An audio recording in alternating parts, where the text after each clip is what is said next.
Y hoy no estoy sola, hoy tengo un invitado, alguien que me acompaña, ya lo anunciamos en redes sociales también el día viernes, muchos de ustedes estaban emocionados, así que le doy la bienvenida a Alfonso Espinosa de los Monteros, nada más y nada menos. Si decimos nuestros dos nombres completos, creo que nos acabamos las 2 horas de programa. ¿Cómo estás, Alfonso? ¿Qué tal? Bueno, muy bien, qué gusto de estar aquí, sobre todo, porque esto es permanecer vinculado, pues, con la memoria de mi hermano Renato, escuchar su voz, cantar, presentar el programa, para que tú lo continúes, para que tú sigas adelante, y como lo has hecho hasta ahora, con esa solvencia, con mucha seguridad, ¿qué te digo? Los oyentes deben estar felices porque la herencia, o mejor dicho, lo que se hereda no se hurta. Muchísimas gracias, la verdad es que sí, y precisamente para eso estamos aquí en Colores para la Vida, para continuar con ese legado tan bonito que nos dejó pues Renato, mi papá y tu hermano. Vamos a empezar, vamos con las preguntas. Y la primera es, bueno, ya escuchamos un poco cómo canta don Alfonso, ya sabemos que es periodista, lo tenemos claro, y también es escritor. Aparte de todo esto, ¿quién es don Alfonso en realidad? ¿Qué diría yo? Es difícil hablar de uno mismo, ¿no? Pero yo me defino siempre como una persona sencilla que trata de servir a los demás y utilizo pues mis cualidades, llamemos así, a través de mi trabajo para que la gente entienda lo que yo quiero dar todos los días. Como periodista, ya lo saben, tengo una línea de conducta, una forma de ser que el público ha reconocido por 56 años ya en la televisión. Uh-huh. Y bueno, también en tiempos anteriores en la radio. Entonces, me cuesta decir quién soy exactamente. Efectivamente, un periodista a tiempo completo porque es mi vocación, es lo que yo cultivé desde niño y que siempre me llenó la vida, ¿no? Estoy en un momento muy elevado, diría yo, desde el punto de vista del tiempo, ¿no? Y a lo mejor elevado desde el punto de vista del afecto de la gente, del hecho de que la gente me sigue, los grandes, los chicos, están pendientes de mis noticias, de mis intervenciones en las redes sociales, en fin. Aparte de todo, me he vuelto entonces un personaje conocido. Sí, sin duda alguna. Mencionábamos que me parece que rompiste también el récord de el personaje que más tuvo seguidores en las primeras 24 horas. Yo veía Instagram explotar, realmente fue un boom. Claro, don Alfonso, que siempre estuvo en la televisión, de pronto se pasaba a redes sociales y todo el mundo tenía ganas de seguirlo en redes sociales y hasta cierto punto mostramos una imagen un poco más humana de lo que es don Alfonso, ¿no? Porque ya las noticias, pues es el traje, es la cara seria, es dar malas noticias muchas veces o hablar de temas delicados. ¿Te costó salir un poco de ese cascarón para mostrar esta imagen como familiar al tío Alfonso de todo el Ecuador? Porque yo lo considero así, es un poco una imagen mucho más cálida, mucho más de humano realmente. ¿Costó romper un poco esa barrera? En cierto sentido sí, porque claro, cuando uno está hablando para la gente, busca inconscientemente ese arquetipo que está dentro de uno y que es en mi caso el del periodista. Pero poco a poco ya me di cuenta, sobre todo con las respuestas de la gente, que estaba justamente saliendo mi otro yo desde adentro y que me estaba haciendo conocer mucho más. La gente se sorprendía de muchas cosas, de las cosas que yo decía, en fin, y le volví entonces un poco más íntima a estas redes sociales, ¿no? Un poco más íntima para entregarme yo al público y para que el público me conozca más. Ha sido una linda experiencia esa. Yo me resistía siempre un poco porque decía, no sé, a lo mejor me va a quitar mucho tiempo, etcétera, etcétera. Me ponía pretextos hasta que finalmente acepté por presión de Juan José, de mi hijo, y finalmente pues he logrado tener también ahí un alto grado de comunicación, de buena comunicación con todo mi público. Así es que, bueno, yo estoy muy contento con eso. Y hemos mostrado también una faceta diferente de don Alfonso, que muchos pensaban que existía desde hace muchos más años de lo que en realidad está, y es la de ser abuelito. Es algo que se ha mostrado en redes sociales y que ha sido muy extraño, incluso podríamos decir, porque claro, ser abuelito es una figura mucho más tierna que ser un presentador de noticias. Por supuesto. ¿Qué tal ser abuelito? ¿Qué tal esos primeros años de abuelito? ¿Qué tal esa experiencia? Sobre todo con un nieto tan despierto como lo es tu nieto. Realmente, Antonio es muy despierto a la realidad, es muy activo. Sí. Es impresionante. Sí, efectivamente. Bueno, para mí ha sido una experiencia única.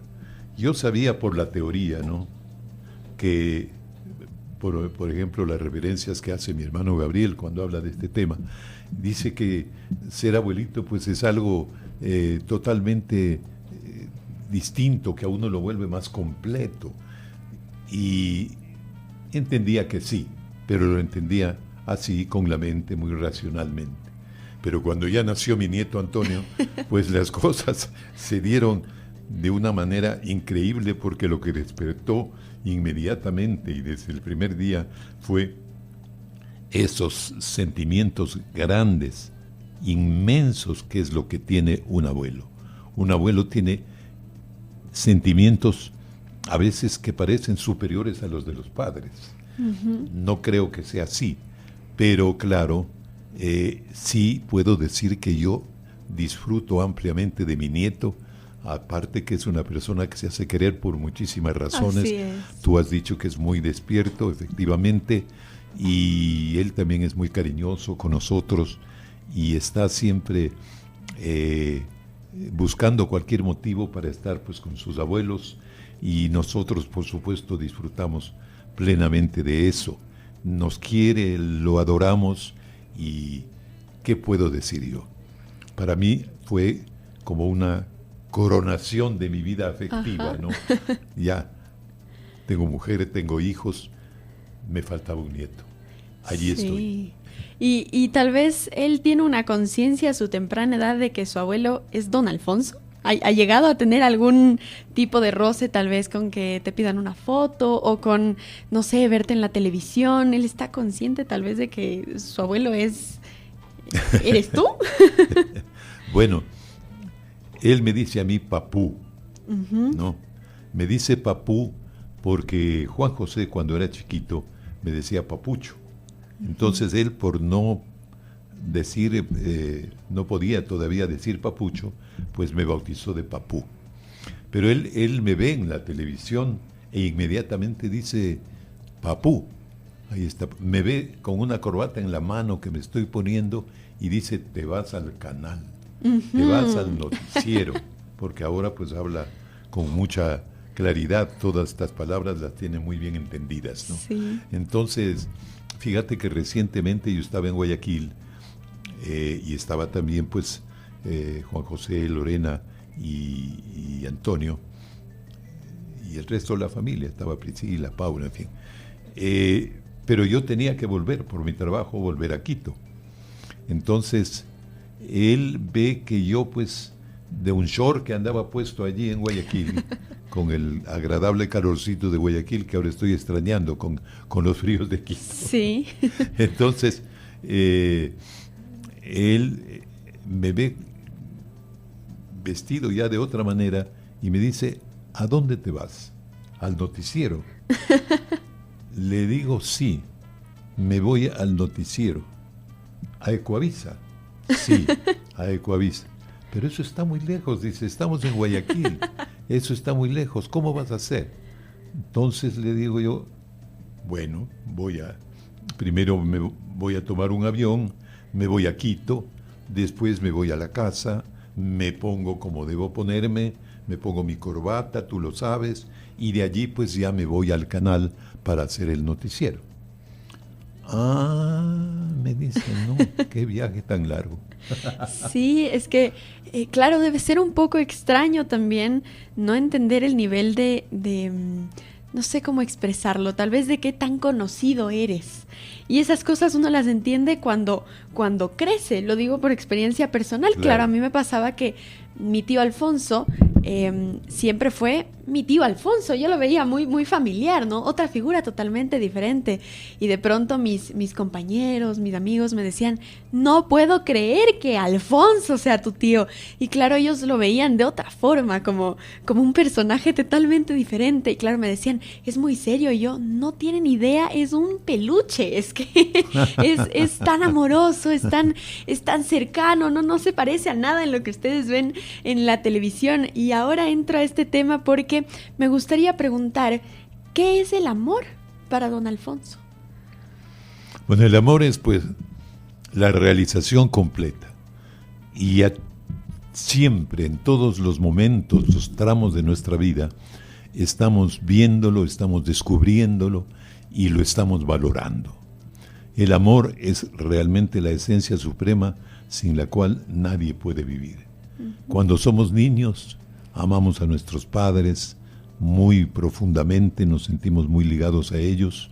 Después, más grandes, cuando ya los padres toman sobre todo esa posición de educadores, de correctores, etc., el amor toma como una visión un poco más seria, pero no pierde esa esencia suprema, ¿no? Eso que uno lleva y que los padres también llevan, ¿no? Y uno va haciendo la vida, va descubriendo la vida, y cada vez va haciéndose más fuerte ese amor que es la fuente de donde uno nació. Después el tiempo va pasando y los hijos le demuestran a uno un amor increíble en todo momento, y eso también a uno lo hace inmensamente feliz. Después vienen los nietos, ¿no? Y el amor se hace como más tierno, ¿no? En fin, ¿qué te digo? El amor es para mí, pues, la esencia de todo. Yo creo que el ser humano no puede vivir sin amor. Puede tener momentos de confusión, momentos de, no sé, pero en todo caso, el amor verdadero está siempre latente, y ese amor verdadero trasciende hacia los hijos, hacia la pareja de uno, hacia los nietos, y así se va regando a los amigos. Uno ama a los amigos también, sí. Y por supuesto a otras personas que se van acercando a nuestras vidas. Pero ese amor profundo y verdadero realmente está en la familia. Sí, es ahí donde uno siente este amor que rompe barreras, ¿no? Porque ya el amor a los amigos, el amor a la pareja, son personas externas que al final uno puede elegir o no amarlos. Y uno puede elegir o no compartir, digamos, a diario. Claro. Pero claro, la familia es algo diferente. Así es. Es algo que un poco que nos tocó, pero que uno aprende a vivir porque somos todos seres tan diferentes, tan pues difíciles de comprender muchas veces, pero entre todos ese amor es indudablemente existente. Vamos a hablar un poco de la felicidad. Hemos mencionado que el amor está directamente ligado a la felicidad, y hoy es el día de la felicidad, hoy es el Día Mundial de la Felicidad, y me gustaría preguntar en qué momento Alfonso sintió tal vez que era feliz. ¿Cómo podríamos describir la felicidad para don Alfonso? Es un poco difícil, pero la felicidad no es solo pues un momento, una experiencia. No, la felicidad es una suma de momentos, ¿no? Cuando va pasando el tiempo, uno se da cuenta y dice, fui feliz cuando nació mi hijo o mi hija. Fui feliz cuando me casé. Fui feliz cuando conseguí mi primer trabajo. Fui feliz cuando encontré algo superior, pero que estaba dentro de mí y que yo quería alcanzar. En fin, la felicidad puede tener varios momentos, esa es la idea. O sea, no podemos decir que un solo momento nos da una felicidad. nos da una felicidad, pero es rápida. Pero después vas sumando y te vas dando cuenta de todo, de los resultados que todo esto tiene, y tú dices, no, esta es mi felicidad. Y todo esto proviene del hecho de que soy feliz con lo que hago. Uh-huh. Esa es un poco la esencia de todo esto. ¿Y tú eres feliz siendo periodista? Sí, por supuesto, porque el periodismo siempre fue mi vocación. Yo he contado siempre, incluso lo cuento en mis libros de memorias, que en cierta ocasión, cuando yo estaba en 5º grado de escuela,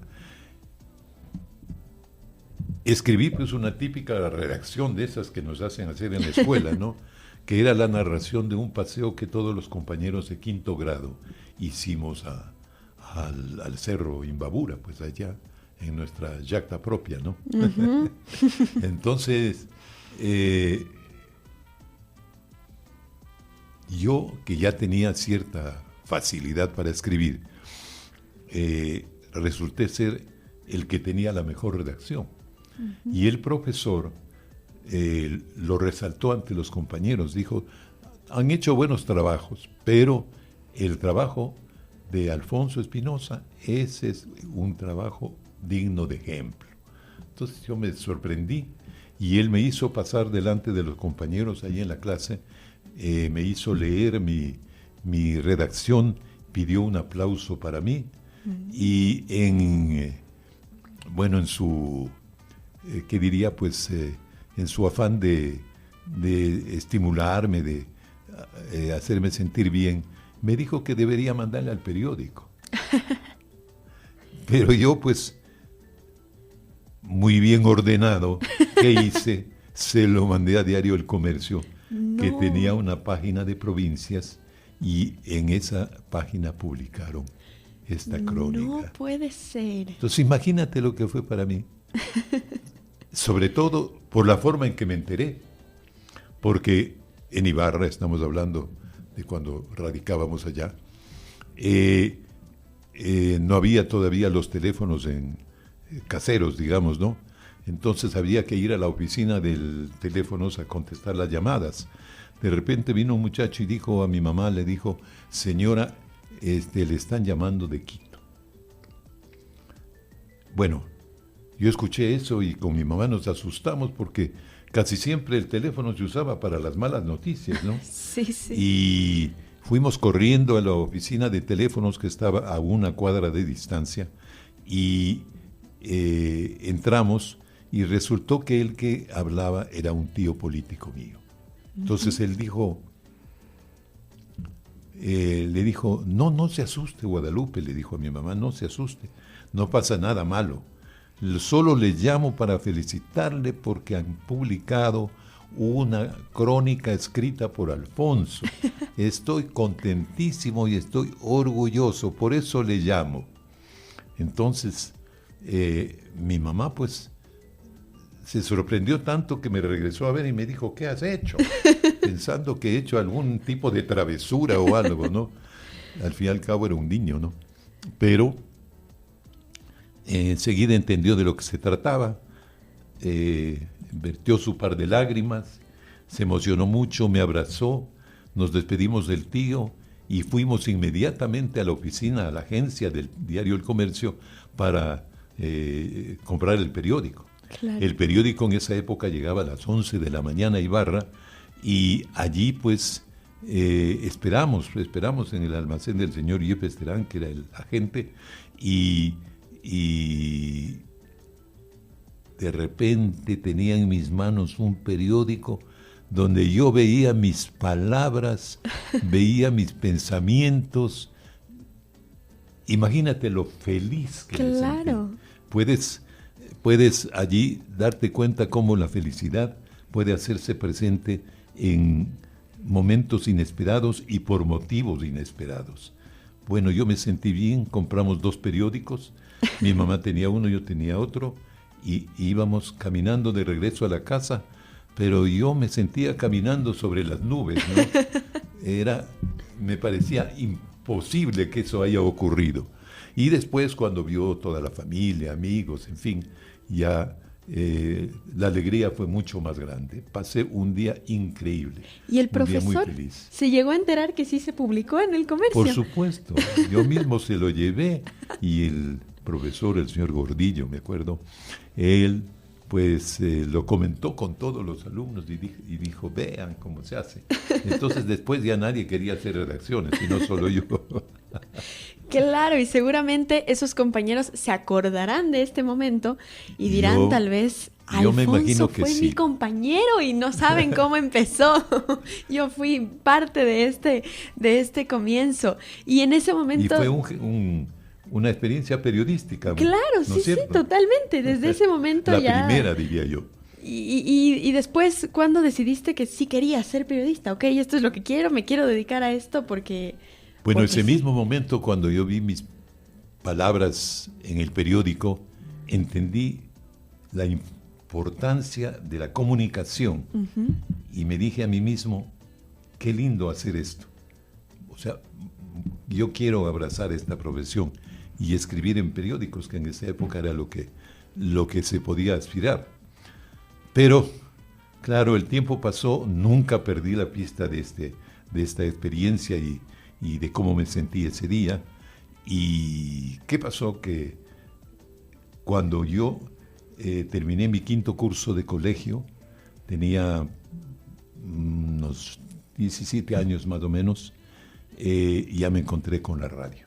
Uh-huh. Y de repente estaba en Guayaquil pasando vacaciones, y de repente estaba frente al micrófono de una emisora que coincidentemente era la Radio Católica de Guayaquil. Mira tú. Mira nada que más. la manejaba un sacerdote que era el padre Alfonso Jarrín. Uh-huh. Y yo me metí allí y descubrí todo lo maravilloso que es la radio. La comunicación radial es increíble.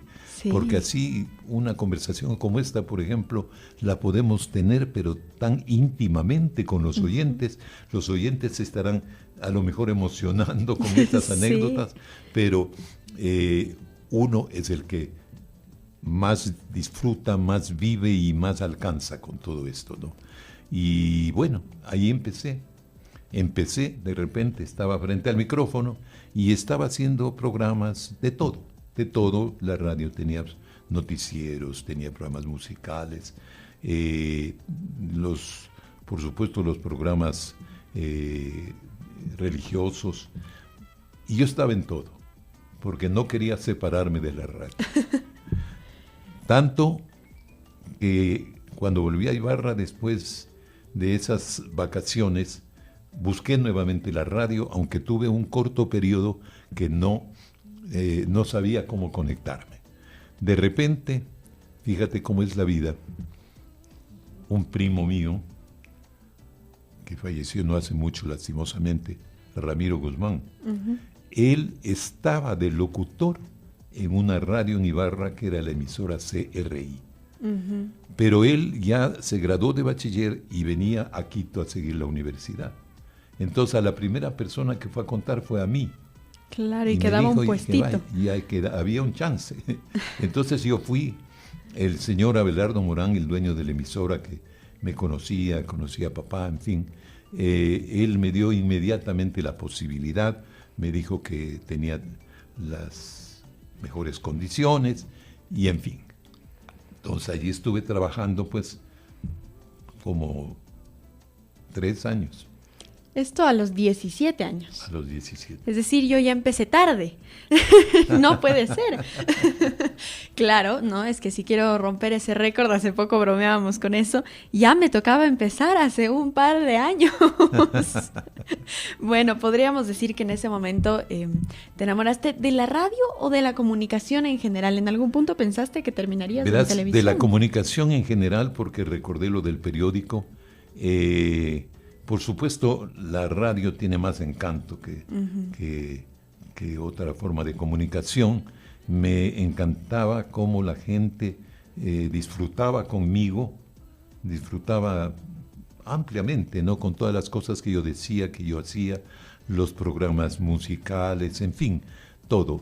Y la emisora era muy linda, allí hice amistad pues una amistad entrañable que hasta ahora es muy grande con mi amigo Silvio Morán. A quien tuvimos hace unas semanas aquí en el programa. ¿Estuvo Silvio aquí? Sí, sí, bien. estuvo el día de la radio. Ah, qué lindo. Sí, sí, qué sí. bien, no había sabido eso.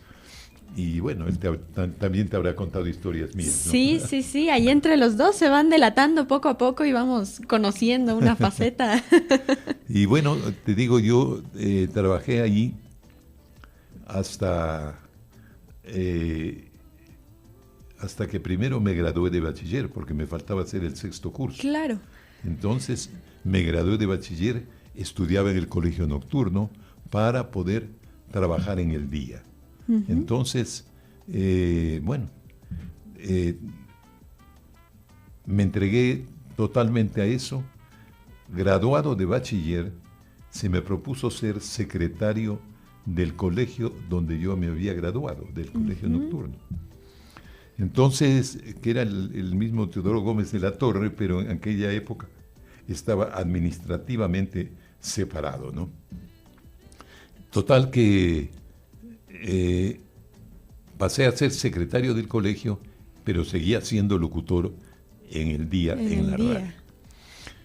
Pero finalmente, por consejo de un profesor, él me dijo, Alfonso, mire, usted es un muchacho muy inteligente, usted tiene un porvenir muy grande, pero Ibarra no le da más, así es que tiene que irse de aquí. Y finalmente me fui, volví a Guayaquil naturalmente, donde ya había tenido pues mi comienzo, y empecé directamente a trabajar en el año 62, en 2 emisoras de radio que eran muy populares, y después en Radio La Prensa, que era una emisora eminentemente periodística. Uh-huh. Entonces, allí estuve unos años hasta que apareció pues Ecoavisa y fui a parar allí hace 56 años. Que es un buen tiempo y ahí seguimos, bueno, ahí sigues, pero ahí seguimos todos viéndote claro, a diario, como todos los días, a la misma hora, precisamente por eso está el Guinness. Vamos a leer algunos mensajes que nos han estado llegando, porque son muy bonitos. Jaime Núñez nos dice, en más de una ocasión he manifestado mi admiración por Alfonso, ante quien me saco el sombrero para exteriorizar el orgullo que sentimos los zimbabureños por su trayectoria profesional. Mi respeto es indeclinable, me siento privilegiado por contar con su amistad a la distancia desde nuestra bella provincia. Un abrazo. Bueno, ¿qué diré? Pues Jaime Núñez es un gran amigo mío, un gran amigo de la familia Espinosa de los Monteros y una persona que está siempre pendiente de lo que hacemos, de dónde estamos. Entonces, Jaime, a la distancia yo también te mando un abrazo, como siempre, muy cariñoso, y deseo que te encuentres muy bien. Ya habrá tiempo de vernos. Espero que otra vez sea con Compartiendo, por ejemplo, y con el programa de Gabriel, ¿no? Su club.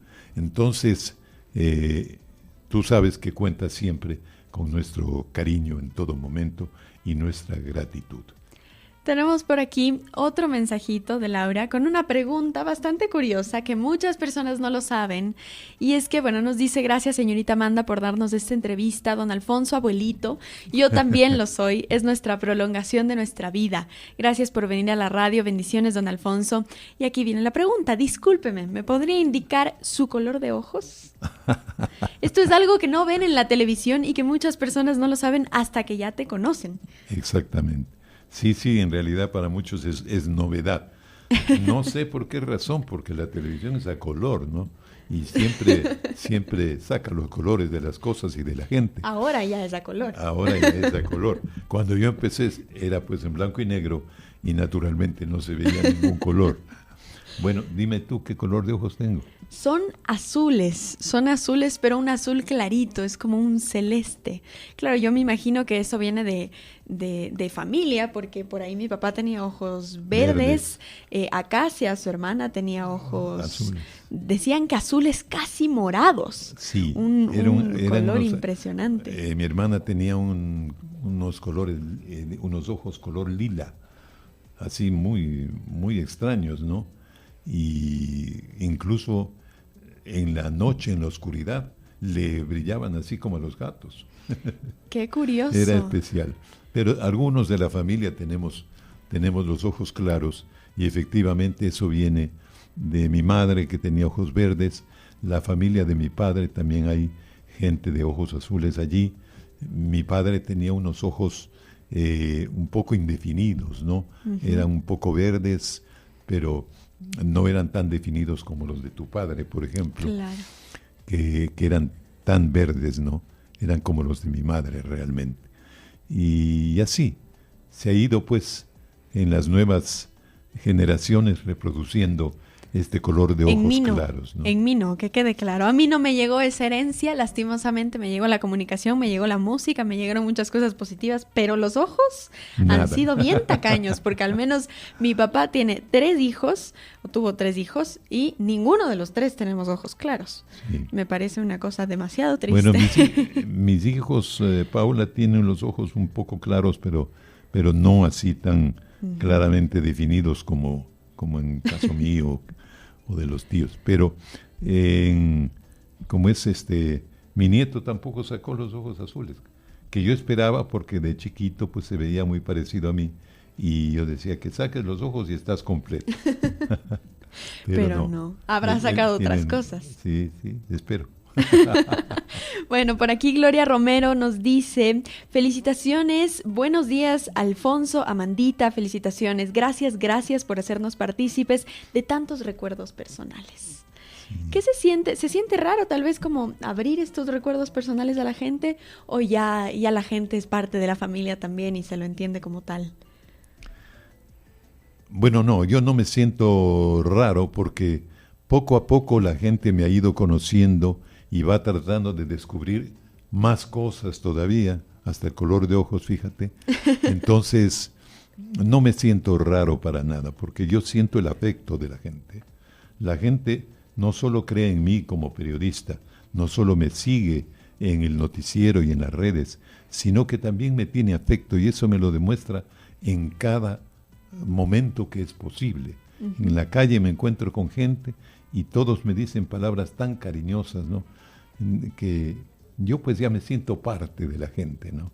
Entonces no soy extraño si les cuento alguna anécdota como esta, no me siento extraño si es que por allí surge alguna de esas cosas que nadie sospecha, pero bueno, aquí estamos, soy feliz también con el cariño de la gente.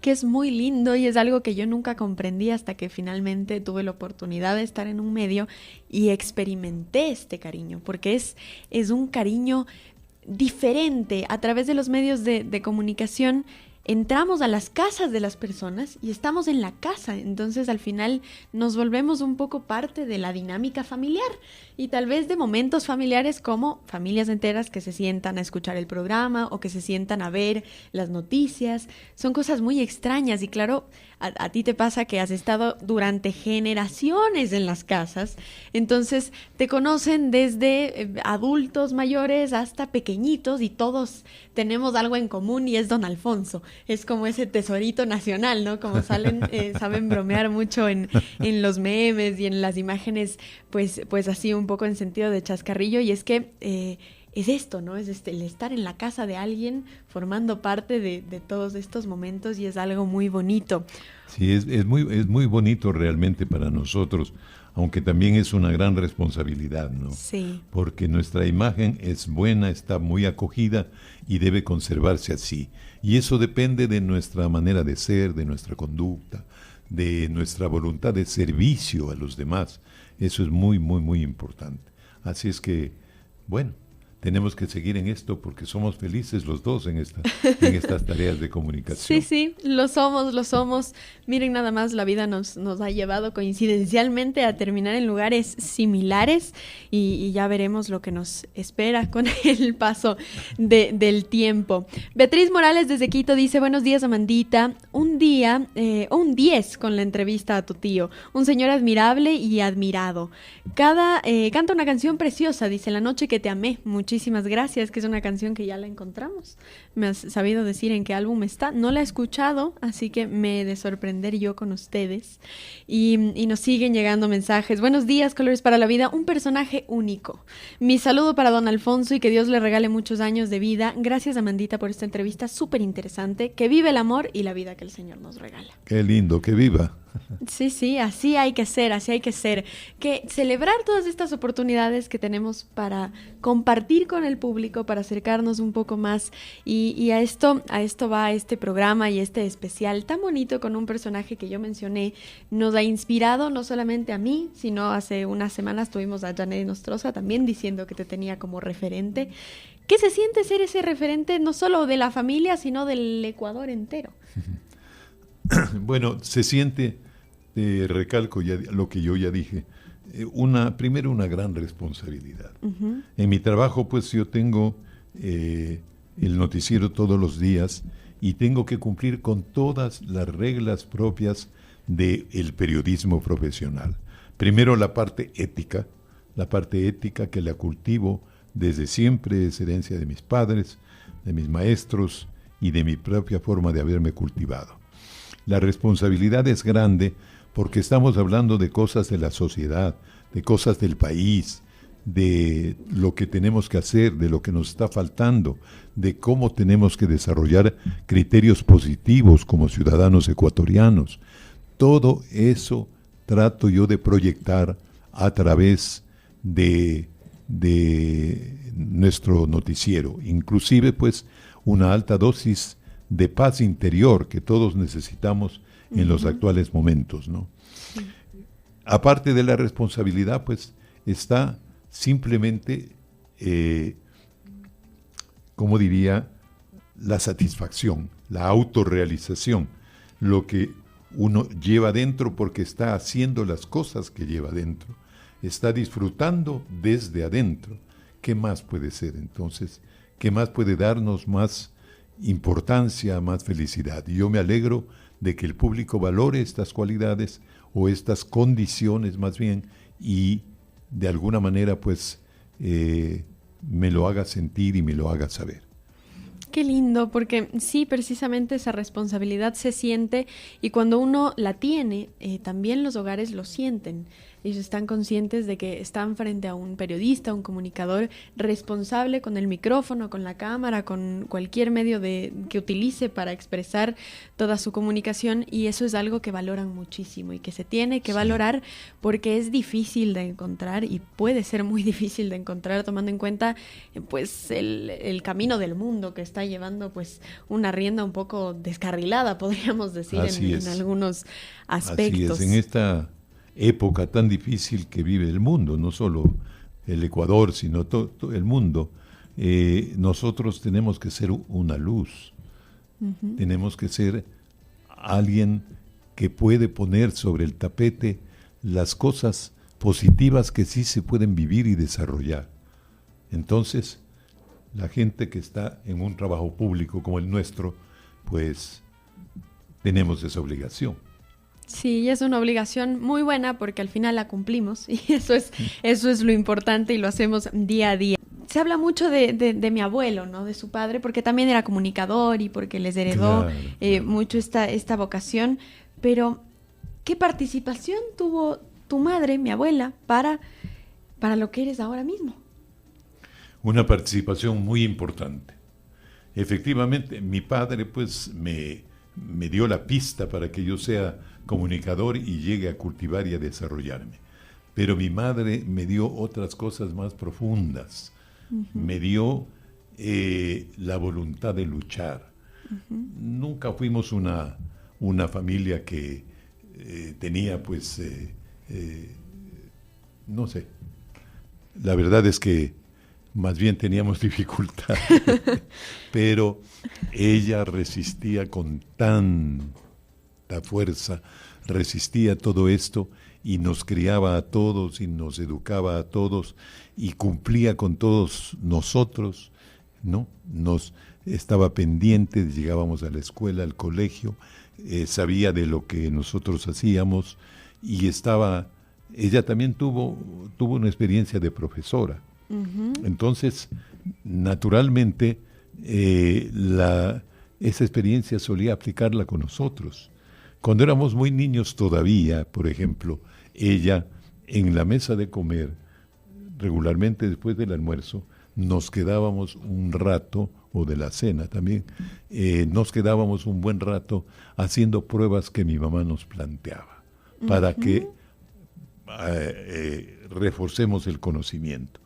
Por ejemplo, había algo que era complicado para todos, que era la conjugación de los verbos. Sí, para todo el mundo creo que ha sido todo un reto. Estábamos tan chicos, ¿no?, que nos costaba aprender además, pero ella nos ponía ejemplos, pruebas, nos hacía juegos, en definitiva, donde teníamos que aplicar el tiempo de los verbos y después nos preguntaba y decía, ¿qué tiempo es ese? Entonces decíamos, bueno, el tercero del indicativo, todo esto, ¿no? Entonces ella desde que éramos pues muy niños nos estaba enseñando. A veces nos leía un libro en la mesa de comer. Por ejemplo, yo recuerdo mucho una novelita que ella leía que se llamaba Genoveva de Brabante. Antigua, en fin. Pero ella nos leía y nos hacía comentar y nos sacaba opiniones, nos sacaba criterios y ella nos iba dando más luces todavía respecto de este personaje, Genoveva de Brabante. Qué curioso. Bueno, eso te puede dar la idea de la presencia de la madre en uno, ¿no? Entonces yo, por ejemplo, aprendí a leer y desarrollé mi afición por la lectura seguramente por eso, porque ella nos estaba todo el tiempo hablando de libros y estimulándonos a la lectura. Mi madre fue buena, fue una mujer que sobre todo se demostró muy fuerte ante las adversidades y nunca dejó sus responsabilidades. Murió joven, sí. Tenía apenas 54 años, pero nos dejó unos recuerdos maravillosos. Sí, bueno, yo evidentemente no la conocí, no llegué a ese momento, pero mi papá hablaba mucho de mi abuela, de su mamá, y claro, al ser el menor parece que era como el protegido. El consentido, claro, él era el consentido, así es, y consentido de todos nosotros, yo te digo, para mí, por eso sí él era así. también como un hijo, ¿no? Entonces, la huella de mi madre es tan profunda que yo no la puedo olvidar. Siempre hay cosas que me acuerdo de ella, siempre hay cosas que inmediatamente me vienen a la mente y me hacen saltar el corazón, y sobre todo siento un agradecimiento muy grande. Ella me dio sobre todo la persistencia, la voluntad, la determinación, las ganas de salir adelante siempre, ¿no? O ella me apoyaba. La segunda vez que yo fui a Guayaquil me separé de ella porque ella quedó en Ibarra y te digo, ella nunca me dijo quédate por mí, no, siempre me dijo sigue tu camino, haz lo que debes hacer, pero no te desconectes. Entonces me escribía cartas, y yo la escribía cartas, y me escribía cartas cariñosas, muy, muy bonitas. Como yo era flaco, pues recontra flaco, solía decirme mi sequito.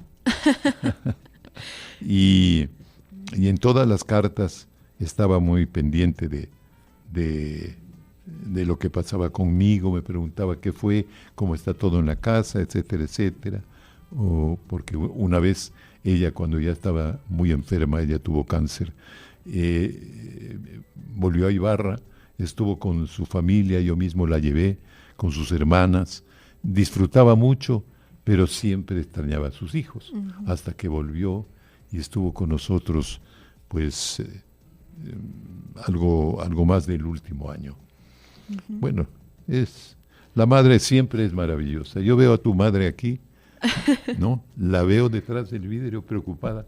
de cómo te va a ti, de qué estás haciendo tú.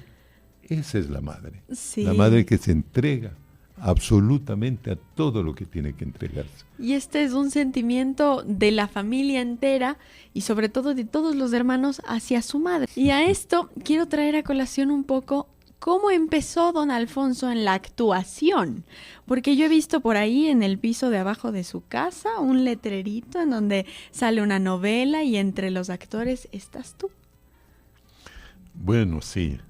Efectivamente, cuando yo empecé en Ecoavisa, pues tenía cero experiencia en televisión, pero entre tantas cosas que me gustaban hacer y compartiendo con un inolvidable amigo como Alberto Borges, pretendíamos hacer cine en televisión.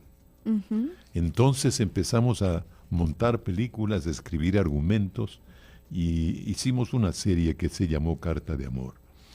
Esa serie lo que tenía en suma era una película, un largometraje, ¿no?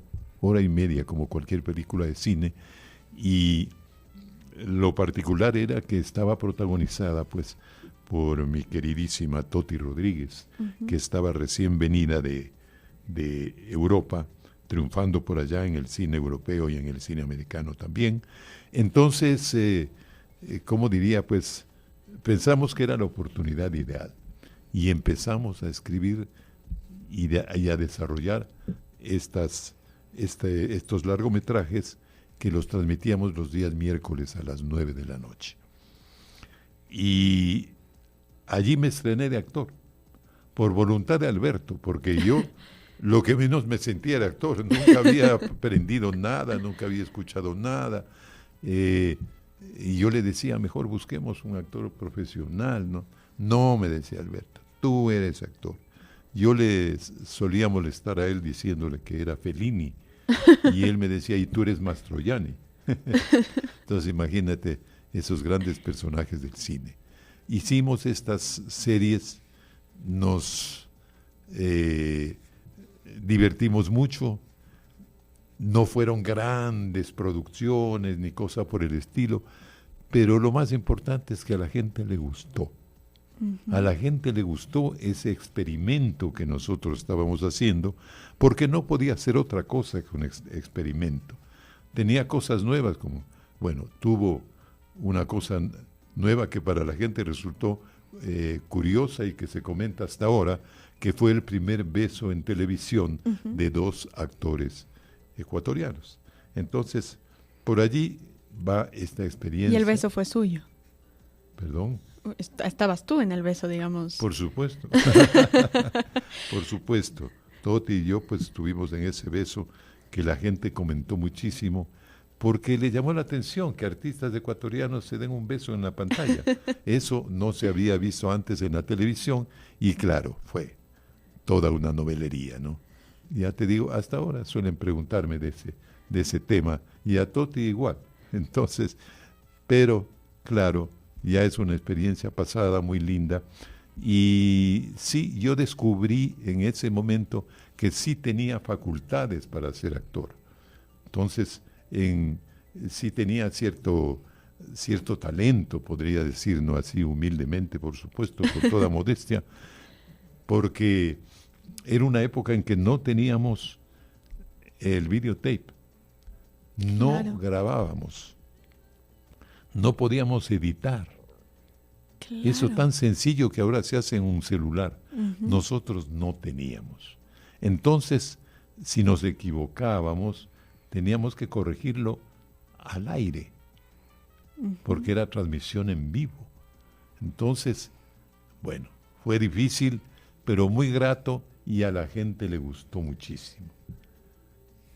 Podríamos decir que unas épocas donde además, como éramos novatos, nos metíamos a cosas a veces audaces, tan audaces como hicimos una obrita que se llamó El Cristo de Nuestras Angustias para una Semana Santa por estos tiempos, que era la historia de Cristo, pero en la vida de un carpintero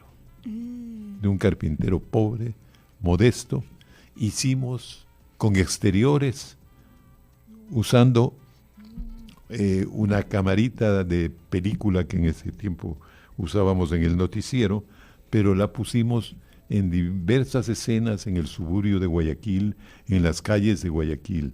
Pero había una particularidad que era más curiosa todavía, que el actor, que era Miguel Ángel Albornoz, él hacía de Cristo, ¿no? Estaba él actuando como Cristo y decía, pero la voz de Cristo era yo. Uh-huh. Yo hablaba desde una cabina las cosas que Cristo quería decir. Y todo esto en vivo. Todo en vivo. Uh-huh. Imagínate, ahora sería imposible pensar en eso. Entonces, con esa obrita ganamos un premio en Chile. Wow. Porque naturalmente este era un Cristo hecho a los tiempos actuales. Claro. Era un carpintero que enfrentaba la pobreza, que enfrentaba muchas cosas, pero de los tiempos actuales, ¿no? Bueno, esas para mí son grandes experiencias, hermosas experiencias, que las recuerdo ahora con mucho cariño y lamento no tener nada de eso, no me queda nada, porque en aquello tiempo, como no teníamos videotape, no podíamos grabar. Entonces queda en la memoria. Queda en la memoria. No hay ningún rastro nada más. De nada. Absolutamente nada más. La verdad es que hemos sido una familia tan unida que mi madre cultivó eso, y ella lo que hizo es que nunca florezca una división, peor originada por ella, por su cariño. Uh-huh. Y nos hizo sentir a todos estupendamente bien. Conmigo tenía especial preocupación, diría yo, porque yo pues fui el primero en desarrollar sobre todo una carrera pública y hacerme conocido de la gente, etcétera. Mira tú, una pequeña anécdota también. Cuando yo empecé la televisión en el año 67, pero en el año 68, que en Ecuavisa hicimos los concursos de Miss Ecuador y yo los presentaba, entonces ella se preocupaba de cómo voy a salir. Uh-huh. Yo, por supuesto, ya me había hecho un smoking y todo lo necesario, pero ella tomó cada detalle, cada cosita, el planchado era perfecto, la camisa, la corbatín, todo, y prácticamente me vestía como a un niño. Entonces me decía, no, a ver, espérate, esto tiene que quedar así, esto tiene que quedar así. Y lo penoso que resultaba es que en esa época nosotros en mi casa no teníamos televisión. Uh-huh. No podían ver. Entonces, lo que hacía mi madre era irse donde la vecina del piso de abajo y allí ver el programa. Claro, comprenderás, lo primero que yo hice fue comprar un televisor. Claro.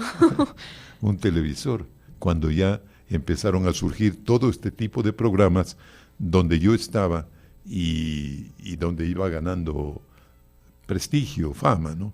Uh-huh. Entonces, te digo, pero ella es increíble, estaba en el más mínimo detalle, estaba conmigo.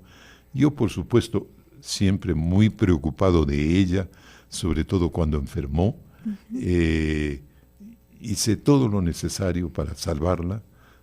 Fue muy difícil, eran tiempos muy, muy difíciles para curar el cáncer, ¿no? Y sin embargo, pues hicimos todo, estuvo en manos de magníficos médicos, tuvo una operación. Después, cuando volvió a la casa después de la operación, porque yo la había mandado a Ibarra, porque me dijo que quería estar con sus hermanas. Uh-huh. Entonces me pareció justo. Pero yo sabía si la enfermedad iba a volver, porque el médico me explicó. Claro. Cuando volvió ella a Guayaquil y estábamos en casa, yo estaba con ella, conversaba, de noche regularmente conversaba, yo iba tarde en la noche, pero conversábamos mucho y hablábamos de la familia, y ella me decía que se va pues a morir, y que me encomendaba que yo haga todo, que cuide de mi papá, que cuide de mis hermanos, etcétera. Y por supuesto yo cumplía esa recomendación de la mejor forma posible. En todo caso, fueron tiempos duros, pero a la vez tiempos de mucho amor. Sí, sí. De mucho amor, porque allí sí que brillaba el amor. Claro. Empezaron a llegar mis tías a la casa y estuvieron con ella hasta que ella falleció. Bueno. Claro, son experiencias... Doloroso, pero también es grato en el sentido de que uno ha estado en el momento en que ella más lo necesitaba. Y siempre, siempre, en todos mis momentos, desde que yo empecé a trabajar en la radio incluso, yo me hacía sentir para que ella no sufra. Entonces yo estaba presente, ayudando a todo lo que la familia necesitaba. Claro, son momentos y son experiencias dolorosas, pero que nos brindan esta oportunidad de sentir el cariño, esta oportunidad de sentir a la familia y un poco también la resiliencia que uno tiene que tener para entender que, no hay nada más que hacer que acompañar, que amar mucho, que brindar todo este cariño. Claro, son experiencias que nos hacen crecer y que curiosamente han sido bastante cercanas, como la tuya con la mía, digamos, claro. Un poco, ¿no? Son experiencias que nos hacen pues sentir todo esto. Aparte de estos inconvenientes, podríamos decir, que hasta cierto punto nos afectan y te afectaron en su momento, ¿qué dirías que fue un reto que tuviste que afrontar para ser lo que ahora eres, para crecer, y que fue un reto que evidentemente que nos puedas comentar aquí, que a lo mejor te planteó incluso hasta dejarlo? Mira, realmente dejarlo no. Yo nunca he pensado porque es lo mío, lo que hago de corazón y lo que hago bien y lo que la gente aplaude, recibe, me corresponde con su confianza, que para mí es lo más importante. Pero claro, los retos en mi vida fueron muchísimos. Ese primero, que de alguna manera lo he contado, cuando tuve que justamente dejar a mi madre en Ibarra y irme a Guayaquil. Mi padre también fue a Guayaquil porque necesitábamos desarrollar más todavía y hacer pues más productiva nuestra existencia, ¿no? Retos importantes fue, por ejemplo, el paso de la radio a la televisión. Ahí a mí me sirvió mucho el haber trabajado en la radio, pero no es lo mismo. En la práctica hay diferencias que uno tiene que afrontar. Y más todavía en este caso, porque yo entré a trabajar en noticias. Empecé a salir en pantalla, dar las noticias, pero inmediatamente pasé a ser casi inmediatamente director de noticias. Entonces, tenía una experiencia importante que había logrado en Radio La Prensa, que era una emisora que estaba ligada al diario La Prensa de Guayaquil, y en definitiva, pues, de allí llevaba algunos principios básicos de la comunicación audiovisual y los aplicaba y me hacían sentir más seguro cuando estaba frente a la cámara o frente a la máquina de escribir. No había computadoras, frente a los compañeros a los que yo tenía que enseñar, educar, trabajar con ellos, porque la televisión es siempre un trabajo de equipo. Entonces me costó afrontar duro y largas horas de trabajo. Leí muchos libros sobre televisión. Después empecé a hacer cursos, me fui a Estados Unidos, estuve en México a hacer pequeñas prácticas que me ayudaron muchísimo, pero fue un gran reto ese cambio, que desde luego lo cumplí bien. Y después otro tipo de retos que he tenido y han sido los que ha creado el trabajo, las divergencias con la política y los políticos, muchas cosas que son importantes. En mi vida personal, pues,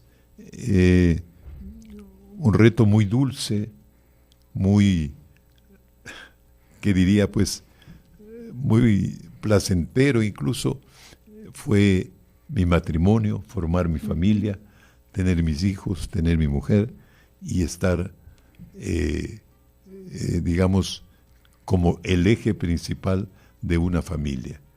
Tuve que afrontar muchas de estas cosas. Claro. Sería muy detallado ya contarte demasiado. Bueno, pero sin duda alguna nos queda claro que hay que afrontar estos retos si queremos continuar con la vida, con la carrera, con cualquier ámbito de nuestra existencia. No hay otra forma. Claro, es que no hay forma otra forma de quedarse ahí. O sea, uno no puede concebir la vida sin retos, sin pasos que parecen extraños o distintos y que se nos hacen casi siempre difíciles. Pero, bueno, el asunto es que salimos adelante, ¿no? Eso es lo importante. Hemos visto a Alfonso el periodista, Alfonso el escritor, Alfonso el cantante, Alfonso el actor. ¿Qué pasa con este nueva faceta de actor de doblaje que ha sonado muchísimo? Los noticieros, los posteos decían en grandes palabras, Don Alfonso en Hollywood, ¿no? ¿Cómo fue afrontar un poco esta situación y en qué momento te animaste a decir, ok, voy a aceptar esta propuesta y voy a ser actor de doblaje en Hollywood? Bueno, casi de inmediato, porque justamente me gustan esos retos y todos los que he vivido en la vida.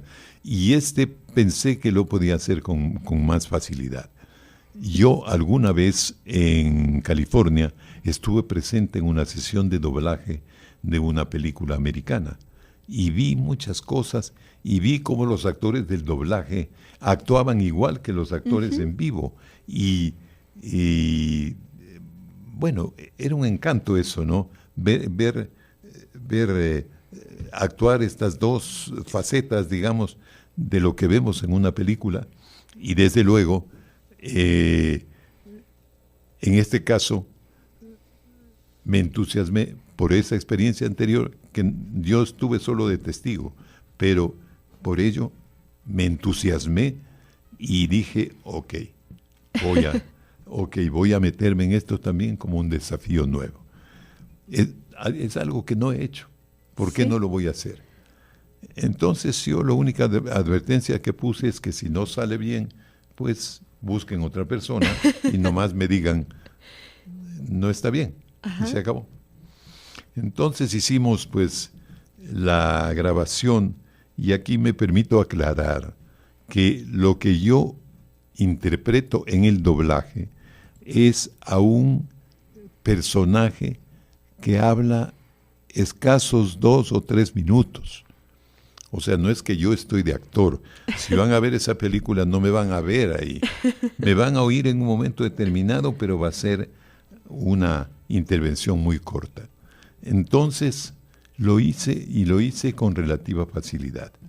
Desde luego, hicimos repeticiones, me estaban grabando en México y los técnicos de México me iban dando las indicaciones, repetimos algunas palabras, después a mi petición yo repetí la frase completa, que fue la que finalmente quedó.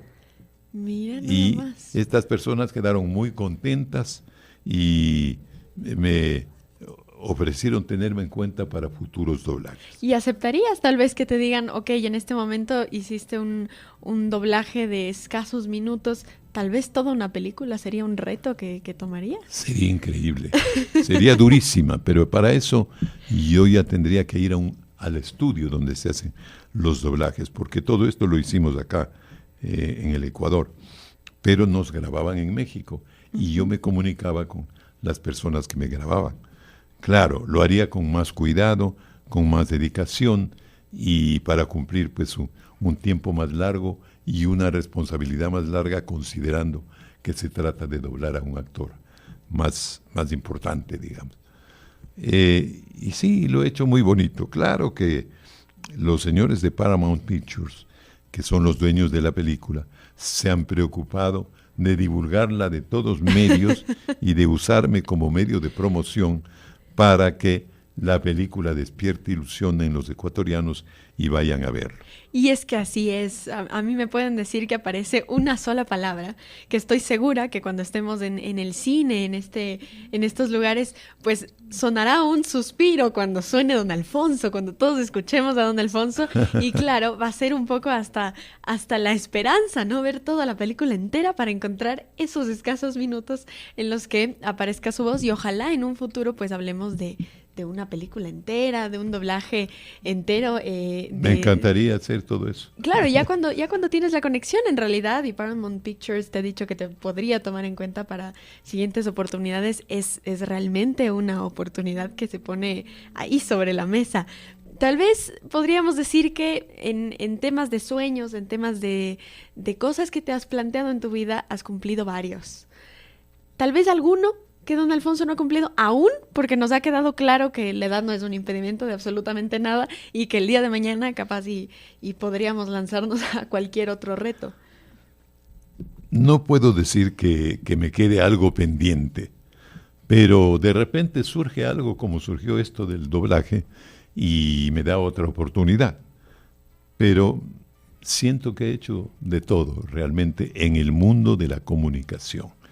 Y lo que me interesa por sobre todo es que en todo lo que haga yo deje una huella de servicio.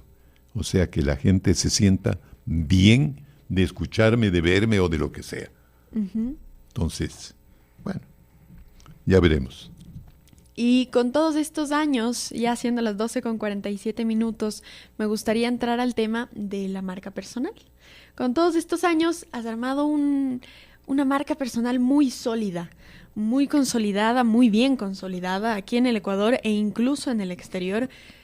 ¿Qué es la marca personal? Y me gustaría que nos comentes un poco sobre los cursos de marca personal que brindas al público, que son increíbles. Bueno, la marca personal, pues, hay una definición que es muy, muy clara, ¿no? Y que uno debe tomarla en cuenta, sobre todo cuando empieza a prepararse en esto. Hay un famoso empresario norteamericano que dice que la marca personal es aquello de lo que los demás hablan de ti. Cuando abandonas el cuarto, uh-huh. Dice, abandonas el cuarto y los demás hablan de ti, los que quedan hablan de ti. Esa es tu marca personal, es decir, lo que ellos dicen, ¿no? Naturalmente todos queremos ser lo mejor.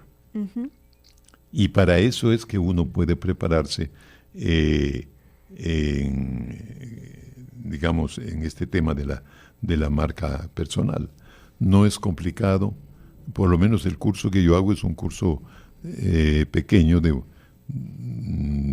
unas, ¿qué diría yo? Unas 6, 7 clases y a mucha gente le ha ayudado. He tenido respuestas maravillosas de alumnos que pasaron por este curso, que lo hacemos con mi hijo Juan José, porque bueno, él además es un académico y una persona muy, muy preparada para estas cosas. Pero claro, en mí está, como él dice, la experiencia, el haber vivido los hechos. Eso es lo que a mí pues me da pues también una cierta marca ante el público que me sigue. Porque claro, yo sería la marca personal típica, uh-huh. ¿No es cierto? Porque he llegado a mostrarme así, de esta manera, como diría, a lo largo de tantos años y tanto esfuerzo. Uh-huh. O sea, a mí me ha costado llegar a donde he llegado. Pero por eso es que me metí en esto, porque siento que la experiencia mía sí aporta, y como ha aportado a todas estas personas que se interesaron cuando yo hice ese llamado a los cursos de marca personal. Lo que los demás digan de uno, ¿qué es en suma? Los mejores elogios. Sí. Los mejores, ¿qué diría? reconocimientos, ¿no? El descubrimiento de tus talentos. Entonces, allí la gente se descubre a sí misma también. Uh-huh. Entonces, el curso enseña, pues, todos los pasos que a uno le llevan a demostrar todo esto que lleva dentro, porque no solo es un esfuerzo intelectual, también es un esfuerzo interno, espiritual incluso, y eso es lo que nos da ante los demás esa marca personal. No somos nosotros los que definimos la marca de las uh-huh. personas. Son las demás personas, los uh-huh. que nos ven todos los días, los que están pendientes de lo que hacemos, los que en suma se sienten, sienten ese reconocimiento para nosotros y de alguna manera aprenden a desarrollarse a sí mismos, aunque sea por imitación o por repetición. Uh-huh. Entonces, es un área muy bonita del aprendizaje. Sí. Un área muy, muy bonita. Y todos los seres humanos, a veces hasta inconscientemente, estamos haciendo marca personal. Así es. Marca personal en cualquier actividad que estemos. Porque queremos hacerlo bien. Queremos ser mejor que los demás. Queremos distinguirnos, uh-huh. ¿no? Hacer muy visibles nuestros talentos para que la gente diga, esta es la marca personal de esta persona. Uh-huh. Y es tan importante aprender a desarrollar nuestra marca personal porque es algo que no se enseña en escuelas, es algo que no se enseña en colegios, en la universidad muchas veces, y que es tan importante, sobre todo cuando hablamos de personajes públicos, personajes claro. que están, pues no solamente a lo que digan los demás cuando salimos de la habitación, sino también en general lo que digan los demás en todo momento, entre todas las personas, que puede ser muy positivo y puede ser bonito, como puede ser negativo, y sería ya una mala construcción claro. de la marca personal. Marca. Claro, sería una mala marca, sí. que no sería la idea. Esto me parece una oportunidad muy bonita para pedirte que para cerrar esta entrevista me digas un consejo para cualquier persona que nos esté escuchando, que tal vez te admire y que sienta que quiere ser, no sé si como tú, pero inspirarse un poco en tu vida para continuar con la suya de cierta forma y en cualquier carrera, en cualquier ámbito. ¿Qué le dirías tú, por ejemplo, a un adolescente que ahora mismo te está escuchando o nos va a ver en un futuro y a lo mejor necesita esas palabras de apoyo, ese empujoncito para continuar? Que nunca pierda la fe ni la voluntad. Uno tiene momentos difíciles de grandes desafíos y cree que no está suficientemente formado para tal o cual cosa, y los retos se le hacen durísimos, se le hacen imposibles. Bueno, hay que dejar todo eso a un lado. Uh-huh. Hay que soñar en alto, pero caminar en la acción hasta cumplir el sueño, ¿no? Regularmente una de las actividades que hace puede definir qué es lo que me falta. Siento yo un vacío en esta parte, en esta otra estoy equivocado, acá estoy acertado. En fin, esta autoevaluación constante es lo que lleva a definir la marca personal, ¿no? Porque tú vas llenando los vacíos, corrigiendo los defectos y reforzando los buenos resultados. Entonces, un momento dado, ya tú te sentirás más seguro y lo que es más importante, los demás verán en ti algo más. Uh-huh. Les hago una... ya que hablamos de mi redacción, cuando empecé pues mi carrera periodística, y yo estaba parado frente a mis compañeros y les leía mi redacción. Allí yo pensé en ese momento que tenía una marca personal. Uh-huh. Tenía una marca personal porque me estaban aplaudiendo. El profesor me estaba elogiando. Los compañeros, pues, todos muy efusivos conmigo, ¿no? Sentí que tenía una marca personal. O sea, fui el mejor en esa composición y eso me hizo sentir muy bien. Claro. Cuando vi mi texto en el periódico, pues, ni hablar. Eso ya es otro cuento. Entonces dije, no, pero ahí me planteé de otra manera. Yo quiero ser periodista, pero quiero tener marca personal como el mejor periodista. Así me imponía yo mismo, ¿no? Y después todas las pruebas que vinieron, hasta que definitivamente pues ya tuve las pruebas mayores, sobre todo en la televisión. Mira que me acabas de hacer acuerdo a una frase de Picasso, ¿no? Que dice que él le contaba a su madre cuando hablaban de profesiones, y como experiencia dice que ella le decía: lo que sea que seas, sé el mejor. Y él decía: bueno, fui pintor y me hice Picasso. Él lo expresaba así, y es un poco la idea, ¿no? Que en lo que sea que hagamos, lo hagamos con corazón, lo hagamos de la mejor forma que podemos, con lo que tenemos. Con dedicación, con voluntad. Y nos hagamos finalmente pues personas de bien y personas que sumen algo a este país y a este planeta muchas veces caótico y complicado. Sí. Muchísimas gracias por estar aquí. Es todo un honor para mí y es todo un gusto. Oh, mijita. Mira, para mí es algo muy placentero por dos vías. Primero, porque me das la oportunidad de que me conozcan un poco mejor, de que sepan cómo soy. No estoy hablando como en la televisión, estoy hablando en una conversación familiar con esta sobrina querida que es una nueva exponente de esta generación de los Espinosa de los Monteros. Y por otro lado, justamente eso, saber de ti, lo que estás haciendo, a dónde estás llegando y qué más puedes hacer en tu vida.